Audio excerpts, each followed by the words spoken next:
So,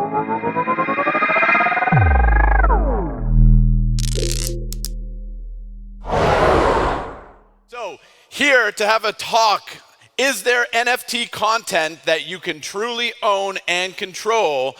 He is one of the founders of Lightstream Network. Please put your hands together for our last speaker of the day, Michael Smolaski.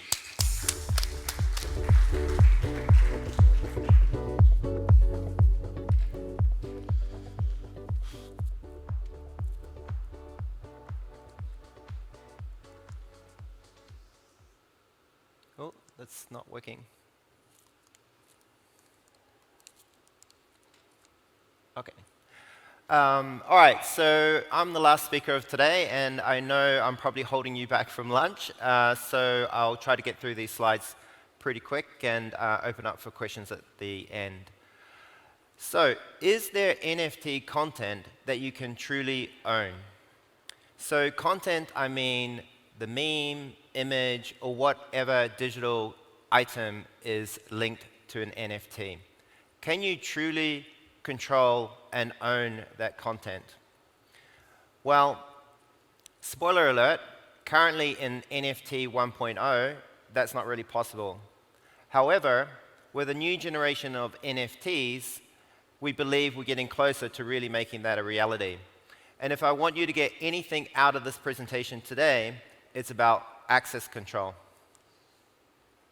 So I'm Michael Smolaski, and I'm founder of Lightstreams. We've been around since about 2018, and we've been focused on the idea of controlling and managing digital content linked to the blockchain. So if I may, let me just take you back in time a little bit. In 2015, I got involved in my first startup to do with peer-to-peer lending in Australia. And we were quite intrigued with the idea of using smart contracts to attach loan documents and loan information to Ethereum smart contract. Ethereum had just came out and quickly realized, actually, this is not really going to work. Number one, attaching this kind of, or putting this kind of information into a smart contract is just going to cost way too much in gas fees. And you can imagine the cost today, actually. And the other problem is that all this information will be on the blockchain and it'll be public. And that's not really going to work because the parties involved in a loan, you only want those parties to see and access the information. And you want to remove and add people over time. So that got us thinking, well, how do we still harness the blockchain and smart contract technology to really make this happen? And this is really how Lightstreams came to be. So fast forward to today, it's 2022, and NFTs have arrived, and this is why we're here in this conference. NFTs are now mainstream. And let me just give you a fictional example to take you through this concept. So Kyra Pro is an influencer. She's a real person in real life. And she has a number of followers on YouTube, TikTok, Instagram, and Patreon. And so our Kyra, she wants to use NFTs. So she looks into the idea and she's like, all right, what are NFTs about? Well, as you'll know, NFTs are about collectibles. So she thinks to herself, okay, what kind of collectible can I dream up that my followers will like? She has like maybe a core few followers that could buy a collectible item off her, but she's not really that famous. And also, how long would it take before, these people got kind of a bit bored with the idea? So could there be an NFT that could be much more than just a collectible? And with that NFT, with the current NFTs, what is the limitation that we need to overcome? Well, the limitation is within a smart contract of an NFT, there is a URL. And that URL points to digital content that is hosted on some server somewhere. And that URL is public. So anybody with that link can access and download the content. So there is no access control, there's no permission, anybody just can access that data. So Kyra would have ownership, obviously, over her NFT, but she wouldn't have any control over the actual content.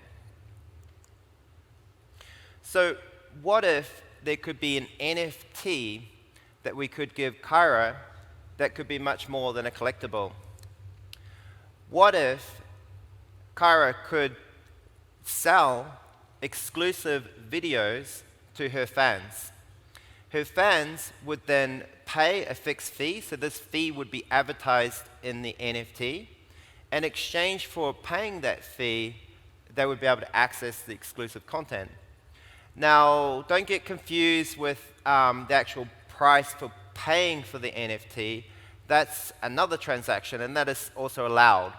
So if you paid for the NFT and took it off Kyra, then you would be buying the access rights to that content and that income stream, which is a valid use case. Kyra may want to sell that content, the rights to that, if it's doing quite well.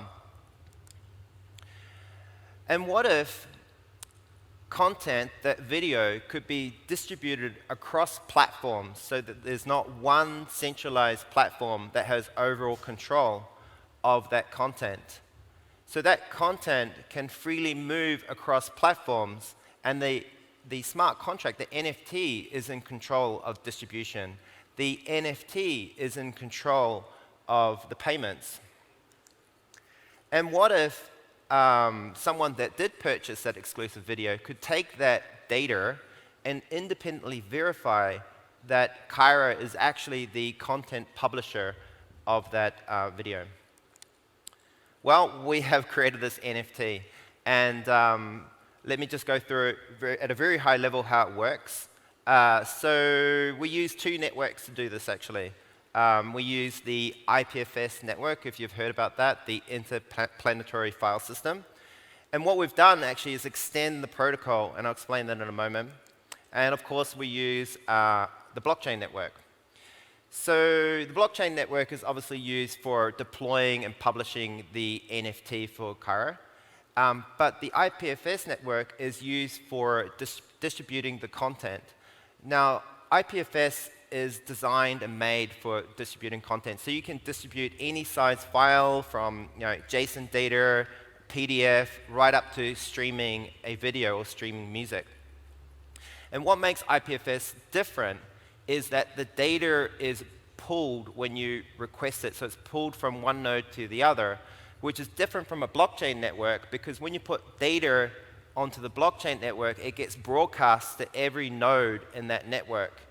And obviously, if you can't put a video onto the blockchain network, because at today's prices, it would cost cajillions to do that, and it's not really designed to do that, because that would be saved permanently on the blockchain, and every node would have that data there. So that's why we have gas fees, to try to limit and discourage people from putting that data there. So the extension to the IPFS protocol that we've done is that we've integrated IPFS with Ethereum smart contract. And this integration basically has an access control system.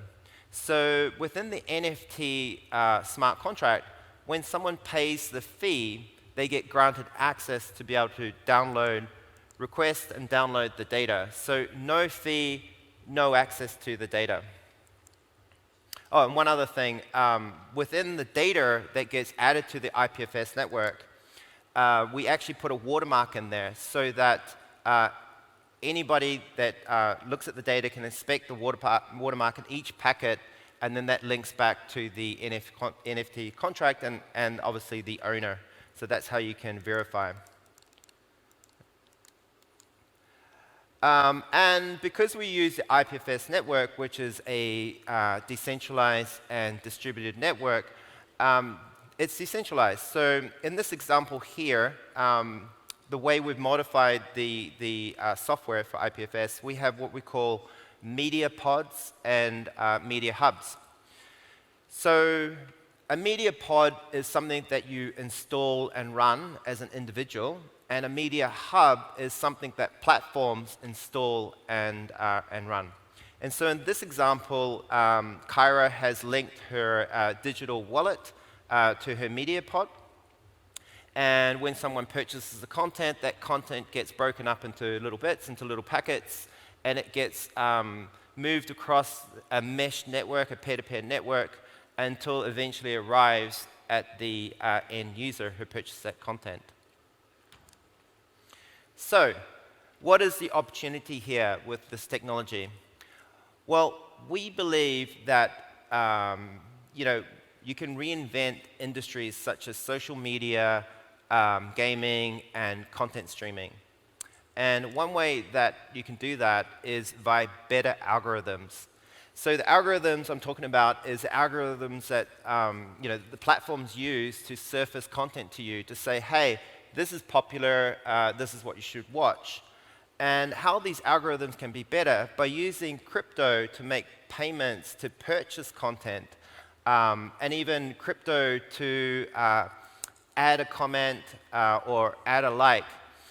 This is skin in the game signals. So the algorithms can actually use these signals to better say, all right, so someone actually put money on the line to purchase this. And we're not talking about big crypto payments at all, but that little payment does make a big signal to the algorithms that this is something that you should care about.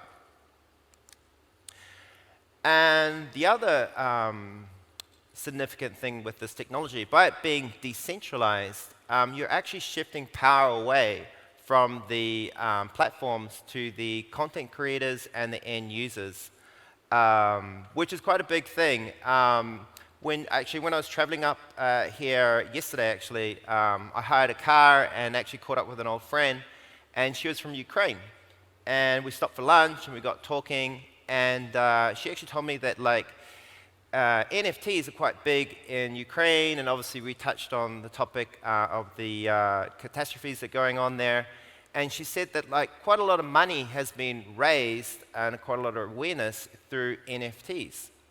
And here in the West, we've been quite fortunate that this information has readily got out and we've become aware of what's going on. But you could easily think of a situation where content and information gets suppressed and doesn't get out so well. So by using this decentralized technology to distribute content has a lot of power. So that's pretty much it. I'd love to actually speak to people later on. I've been speaking to people outside about this concept. But those that would like to build on top of this and have got use cases would be really interested in talking to you about how we could use these new NFTs and collaborate together. So without any further ado, let's all get away for lunch. But is there any questions about what I've presented? We're all hungry. Well, thank you very much for your time.